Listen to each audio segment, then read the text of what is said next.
Hi guys, I'm Caroline. This is Short Skirts and Sarcasm, and this is a book haul because of course it is.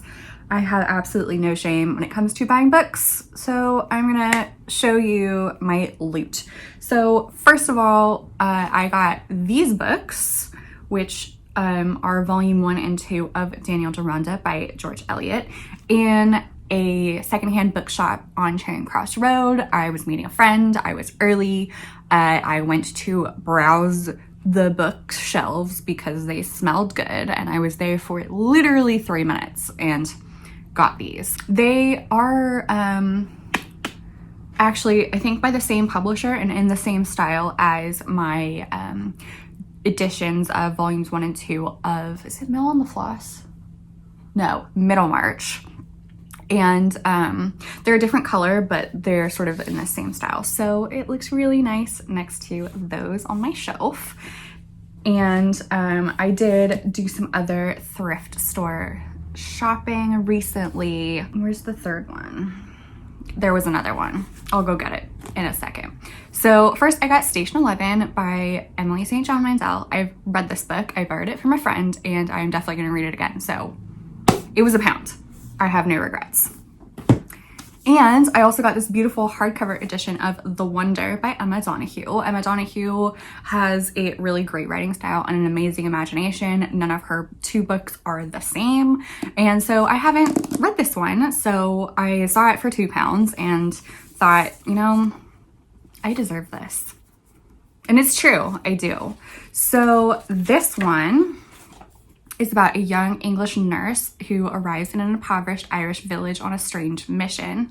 11-year-old Anna O'Donnell is said to have eaten nothing for months but appears to be thriving miraculously. With tourists thronging to see the child and the press sowing doubt, the baffled community looks to an outsider to bring the facts to light.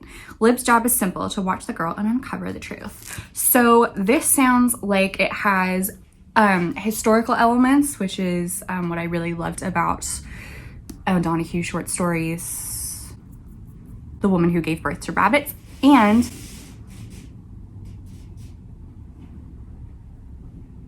the main character is a nurse, just like the main character in The Pull of the Stars, which I also loved. And I'm gonna go get the third book that I got. There are people doing repair works in my hallway, so I do apologize for any drilling, sawing, sanding, etc. So the third book I got in this charity shop, again for £1, is The White Ship by Charles Spencer. And this is about the death of Henry I's son in the White Ship disaster, which sunk in the English Channel and essentially changed British history forever. So this, I know the broad strokes of this story. This is a nonfiction book, did I say? Maybe not. Nonfiction. About Henry I, his children's death, him nominating or putting forth his daughter Matilda as the next queen, getting like all of his allies to swear that they will support Matilda, and then after his death, immediately they turned on him and turned on Matilda, and it caused a huge civil war, which ended with Matilda's son Henry II ascending to the throne, and he has his own dramatic life, which is very interesting. So yeah, I'm really excited for this. Like I said, like it's not too long, and like I said, I would like to learn more about this from like a truly historical point of view. And it's also got pictures in it to help illustrate some points, which I think is a great addition to nonfiction books. And this was also like the basis for the book Pillars of the Earth, which is a historical fiction book. It starts with the White Ship disaster and then people living through the ensuing Civil War. So that's also a great book if you like medieval stuff. So then moving on to Waterstones, which, I mean, they basically take all my money these days, but again, I have no complaints. So another medieval book is Hurdy-Gurdy by Christopher Wilson. I was attracted by the foiling and stayed for the plot. It's a Black Death book. So I love reading about pandemics because I guess I'm just weird, but it is 1349 and Brother Diggory's life is about to change. The sickness is creeping ever closer and the monks of his order must attend to the afflicted. He is about to meet the plague. What he doesn't realize is that encountering an illness and understanding it are two quite different things. An uproarious and uplifting novel about sickness and health and how perhaps we're never quite as cutting edge as we might like to believe. So I am so excited for this. It sounds like a wild ride with like bits of humor. And it's also not that long. I think it's under 300 pages. Let's see. Yep.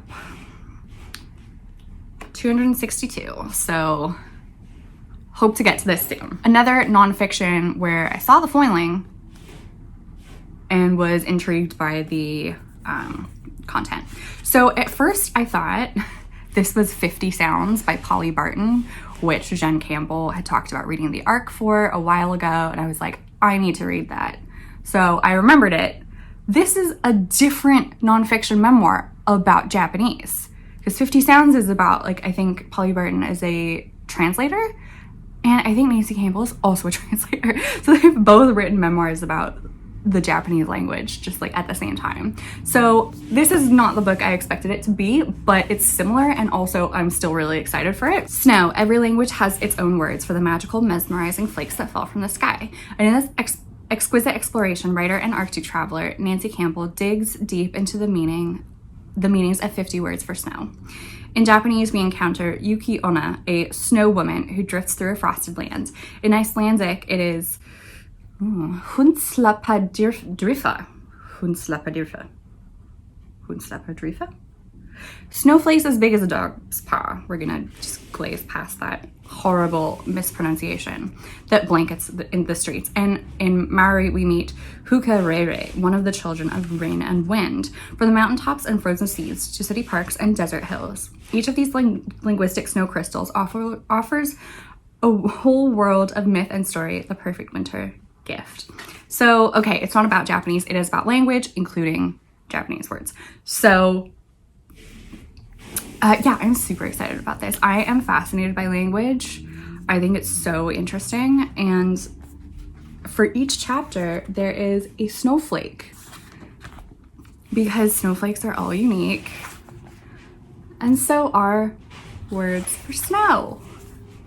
So I'm so pumped, you guys. You don't even know. So I was intrigued by this book. I did get a NetGalley excerpt of it. I didn't get the whole arc, so I'm about like 100 pages into this already. So I pre-ordered it after I finished the excerpt, and it came because it came out in January, and that is Pandora by Susan Stokes Chapman. And I got a beautiful exclusive edition that is signed.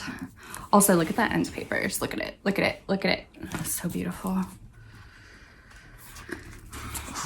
Signed. And this is a Pandora retelling, obviously, and it's set in Georgian London. So is it Pandora? Yeah, Pandora or Dora works in or helps out in her uncle's antiquities shop. And then a mysterious vase appears and she decides to open it. So I love that it's a vase, like the original, not a box. Yes. And I love the setting. Like I said, I've already gotten about 100 pages into this and I love it so far. I'm loving the characters, the setting, the writing style. I think it really fits into my love of like Jennifer St. Madeline Miller, Natalie Haynes grouping of Greek myth retellings. So I am looking forward to continuing with this month. I'm hoping to finish it. Taking a brief detour into middle grade, I've been wanting this book for a while, so I got Amari and the Night Brothers, an exclusive edition. Look how pretty. So nice. So this is about a girl, Amari, who I think trying to save her brother. Yeah, she's trying to find her brother who has gone missing. And Amari has a chance to join the Magical Bureau of Supernatural Affairs, completing missions in a world where mermaids, aliens, and magicians are real. Her roommate is a were-dragon. So this sounds delightful, and I really want to read it this month as well. And it was on the buy one get one half off table next to Hollowpox, The Hunt for Morgan Crow. And I know this wasn't the first book in the series, so I was like, I will get these, but I should always also get the first book in the series so I don't start like in the middle. So Morgan Crow is fated to die on her 11th birthday, but fate intervenes and she, I think, travels to, yes, travels to the city of Nevermore. There she's invited to join the Wondrous Society. Mystery, magic, and protection are hers if she can only pass 4 impossible trials using an exceptional talent, which she doesn't have. So I've heard Leanne from Literary Diversions, her Instagram is Novel Menagerie, which I thought of first. Talk about this series. She loves it. She thinks it's like hilarious and heartwarming. So I love both of those things. So I thought this was the second book. Is it? Maybe it's the third. I don't know. I mean, I'm gonna get like the third book in this series anyway, so right now it doesn't hugely matter. But I'm hoping to get to these soon. Another special edition, The House in the Cerulean Sea by TJ Klune, has beautiful sprayed edges. This has been all over the place in like the past few months. I know my friend Chloe read it and loved it. We were supposed to buddy read it together. She couldn't wait, so she read it already. And I have now read it, which I will talk about in my January wrap up. But oh, it's so good. So Linus Baker is a bureaucrat who takes his job at the department in charge of magical youth, or Daikomi, very seriously, and he is sent to look into this orphanage that is on this remote island and see if everything is up to scratch. So the let's say administrator, no, the dude in charge of this orphanage, Arthur Parnassus, is kind of weird. And there are 6 children who are also kind of weird. So Linus is immediately like, this is all so strange. And like, he's kind of pushed out of his comfort zone. Of course, he also brings his cat Calliope, who is my favorite character. And he sort of like learns and grows and gets pushed out of his comfort zone, gets to meet like the kids, make friends with the kids. And it's all just wonderful and cute and heartwarming. And there's also a bit of romance in it. And it's just, I was watching Jean from Jean's Bookish Thoughts talk about this book, and she said it was the wonder of a middle grade book with the complex writing of an adult book, and I thought that was the perfect way to say it. This was delightful. And then last, another Greek myth retelling, Who Am I? Medusa by Jessie Burton. I really love Jessie Burton's writing. I love The Miniaturist, and this is a Medusa retelling, obviously. And it's illustrated by Olivia Lomnet-Gill, and it's really beautiful. Look at that. So I think this is technically a YA book, but more art for you. Look at that. Beautiful. It looks to be pretty short. Like the pages are very thick because they're that sort of glossy paper.